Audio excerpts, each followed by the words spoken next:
there is an upside to this whole Sturm und Drang around the possibility that Russia has, quote, hacked our election. And I think that there are considerable upsides to it, actually. I think the principal one is that it is allowing us to have a conversation that, frankly, the Democratic Party has not allowed us to have since 2002, or arguably even before that. But it was, you'll recall in 2000, when the election in Florida went south, the real reason why George W. Bush got within 500 votes of Al Gore to win, when all the exit polls and everything else showed that Al Gore was easily going to win Florida. The real reason that George W. Bush got, close enough that the Supreme Court could take the presidency away from Al Gore was that Jeb Bush, his brother, had ordered Katherine Harris, the Secretary of State, to remove something on the order of 54,000 African Americans, mostly African Americans, from the voting rolls in that state. Now, this is a process that is continuing across the United States on a regular basis. And this is like, seriously dangerous stuff. The way that our election has been hacked. There's a piece in today's National Post by Sari Horowitz. The headline pretty much says it all. Justice Department reverses position to support Ohio purging inactive voters in high-profile cases. The state of Ohio under John Kasich wants to throw a whole bunch of people off the voting rolls. Why? Because they mailed letters to them and those people didn't send the letters back. Now, this used to be called caging, and the Republican Party used to operate under a court order forbidding them from doing it. Because the fact of the matter is, most of us, if we get something in the mail that looks like it's, junk mail, even from the government, we don't respond to it. And in particular, minority populations, people who are outside the United States, that would be active duty military mostly, very poor people, particularly if they're using, a collective mailbox or a post office box.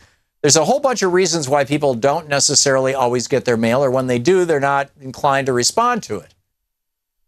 So the Republicans know that caging, this practice of mailing out things to registered voters, particularly in poor areas, particularly in black areas, particularly in urban areas, particularly elderly people, and particularly students, they know that mailing these things out to these people, they're going to get a high rate of returns as undeliverable. It doesn't mean the people are dead. It doesn't mean that they've moved. It means that, it's just the nature of their lives, right? It's just like people who live in cities where they've never had to own a car are less likely to have a driver's license.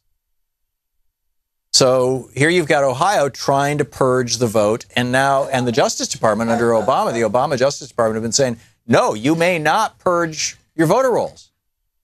At least on this basis. You have to demonstrate that these people have left the state, not guess that they've left the state because they're not replying to your junk mail. But now the official Trump Justice Department position is, go ahead. Ohio, John Kasich, throw them off the voting rolls. Especially in those big cities where you've got a lot of black people. Throw them off the voting rolls. Come on, do it. This has been the Republican position since the 50s. And they're going to continue with this. But it goes beyond that. What we saw in 2002, as a result of where I started this whole riff was in 2000, right, with the election, the selection of George W. Bush by the Supreme Court, which should have been the election of Al Gore. Because there was a wide variety of different voting systems in the state of Florida in the 2000 election, including the famous butterfly chads and, or butterfly ballots that had chads that you couldn't push all the way through and all this.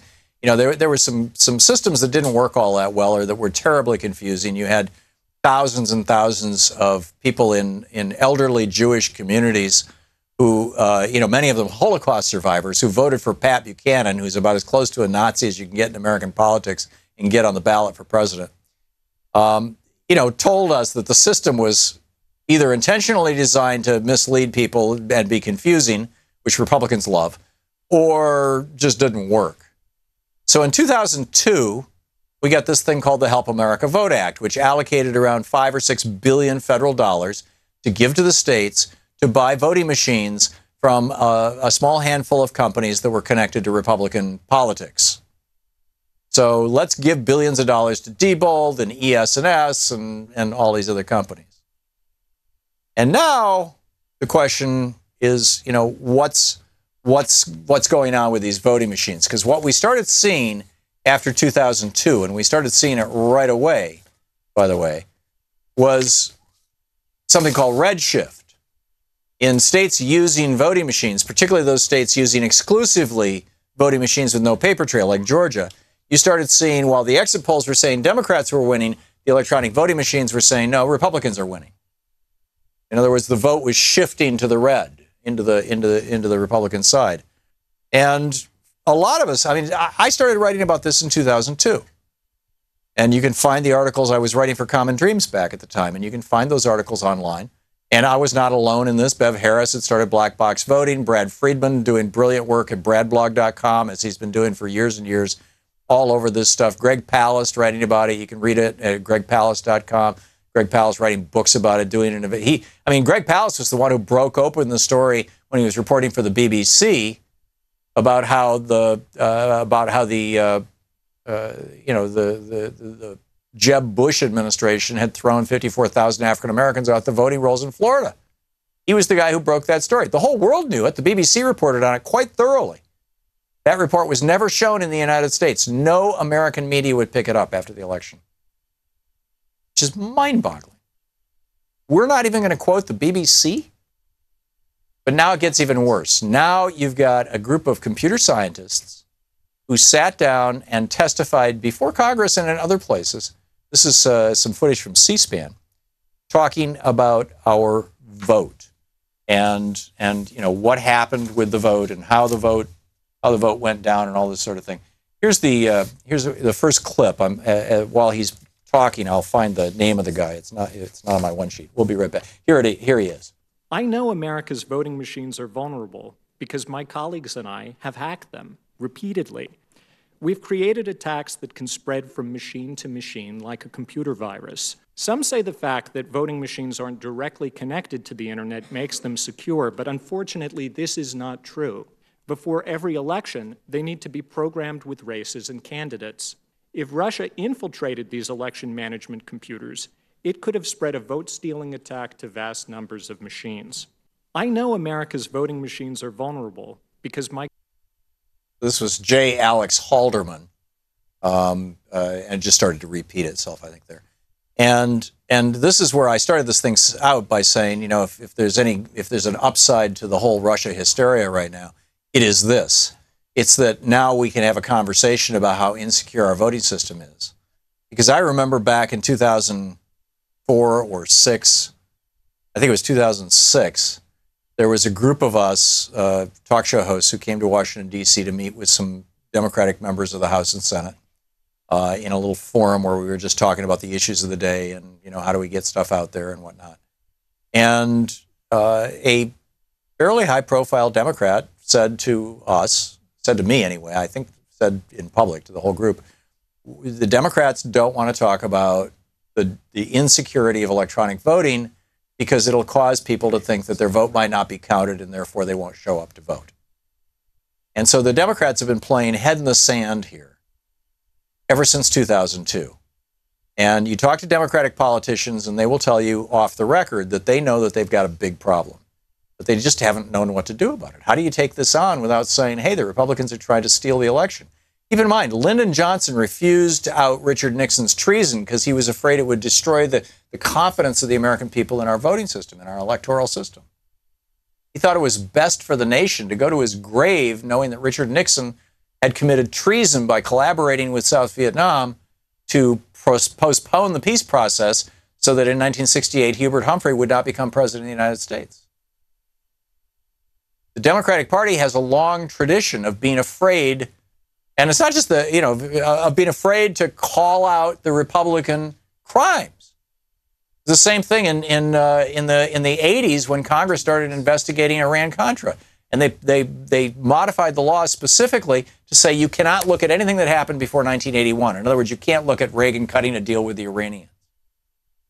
So anyhow, that was the first clip. Here's the second part of this computer scientist. His name is J. Alex Halderman. He's the a professor of computer science and the director of the Center for Computer Security. Here he is. We must start preparing now. First, we need to upgrade obsolete and vulnerable voting machines, such as paperless touchscreens, and replace them with optical scanners that count paper ballots. Second, we need to use the paper to make sure that the computer results are right. This is a common sense quality control. Lastly, we need to harden our systems against sabotage and raise the bar for attacks of all sorts by conducting comprehensive threat assessments and applying cybersecurity best practices to the design of voting equipment and the management of elections. But if we fail to act, I think it's only a matter of time until a major election is disrupted or stolen in a cyber attack. See, and I'm saying that that's been going on since 2002, in a big way since 2004. But the Democratic Party has been afraid to talk about it because they don't want to call out the Republicans. And the Republicans, of course, just, make fun whenever the Democrats do talk about it. So now you can blame it on the Russians, right? It's like, hey, what the hell? It allows us at least to have that conversation. So I think that that's sort of the upside of all of this. And